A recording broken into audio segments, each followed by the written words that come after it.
Arti dan pentingnya human capital. Istilah human capital pertama dikemukakan oleh seorang ekonom bernama Theodore Schultz yang berpendapat bahwa peningkatan kesejahteraan pada perusahaan tidak tergantung pada tanah, peralatan, energi, sumber daya, melainkan pada kompetensi pengetahuan dari pegawainya. Kemudian ia mendeskripsikan posisi human capital sebagai kemampuan sumber daya manusia yang diperoleh melalui investasi pada sumber daya manusia, yang mendeskripsikan bahwa human capital terdiri dari 4 hal, yaitu yang pertama kemampuan, yang kedua perilaku, yang ketiga usaha, dan yang terakhir adalah waktu. Dan semuanya ini dimiliki dan dikendalikan sepenuhnya oleh pegawai. Adapun contoh yang mendeskripsikan human capital sebagai kombinasi dari keempat faktor tersebut adalah sebagai berikut. Yang pertama, karakteristik atau sifat yang dibawa pada pekerjaan, misalnya inteligensi, energi, sikap positif, keandalan, dan komitmen. Yang kedua, kemampuan seseorang untuk belajar, yaitu kecerdasan, imajinasi, kreativitas, dan bakat. Dan yang terakhir, motivasi untuk berbagi informasi dan pengetahuan, yaitu semangat tim dan orientasi tujuan. Peran human capital sebagai kunci keunggulan organisasi.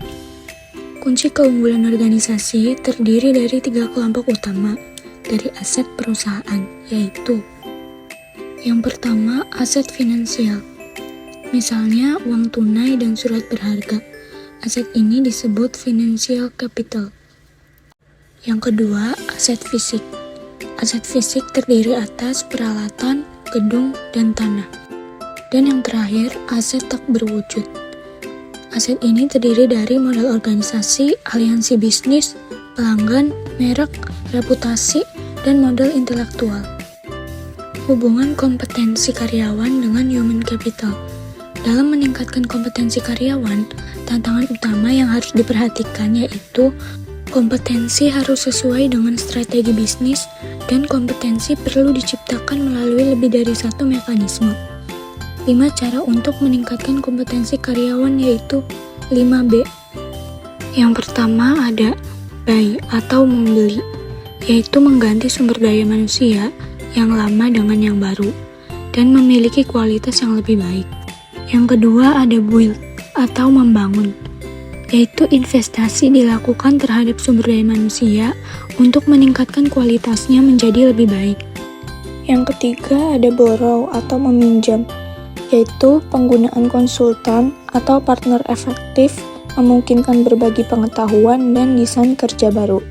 Yang keempat ada bounce atau melambung, yaitu perusahaan harus mengeluarkan karyawan yang bekerja di bawah standar. Yang terakhir ada bind atau mengikat, yaitu mengikat karyawan jangan keluar, merupakan tindakan kritis pada semua tingkatan. Selanjutnya ada transformasi peran divisi sumber daya manusia. Model konseptual yang dikemukakan oleh Ulrich menggambarkan bahwa transformasi divisi peran sumber daya manusia didasarkan pada 2 dimensi utama, yaitu dimensi operasional dan dimensi strategis. Dari 2 dimensi ini, muncul 4 peran sumber daya manusia, yaitu yang pertama, strategis partner, yaitu Departemen Sumber Daya Manusia harus mampu menjadi partner bagi manajer lini dan manajer lainnya dalam mengeksekusi strategi dan membantu merealisasikan perencanaan. Yang kedua, administratif expert, yaitu membantu tercapainya efisiensi administratif dan memastikan bahwa kos dapat dikurangi dan kualitas tetap terjaga secara kontinu. Yang ketiga, ada employee champion, yaitu Departemen Sumber Daya Manusia harus dapat menunjukkan komitmennya terhadap manajemen dan pada waktu yang sama berusaha meningkatkan kontribusi karyawan lebih besar. Dan yang terakhir ada change agent, yang berarti Departemen Sumber Daya Manusia harus dapat menjadi agen perubahan yang kontinu, membantu proses-proses dan kultur secara bersama, meningkatkan kapasitas organisasi untuk menjadi lebih baik. Tingkat kompetensi dalam sistem pengukuran human capital. Yang pertama ada activity level, yaitu pengukuran aktivitas rutin sumber daya manusia seperti rekrutmen, pemberhentian, promosi, dan lain-lain untuk syarat laporan internal. Yang kedua ada functional level, yaitu kolaborasi dengan unit fungsional organisasi, misalnya divisi dalam mengukur aktivitas, mengumpulkan dan menerjemahkan data, dan mengambil tindakan koleksi. Dan yang terakhir ada strategis level, yaitu tingkatan analisis tertinggi, sehingga dapat memberikan gambaran perusahaan secara penuh, memberikan pemahaman hubungan antar sumber daya manusia, strategi, dan kinerja.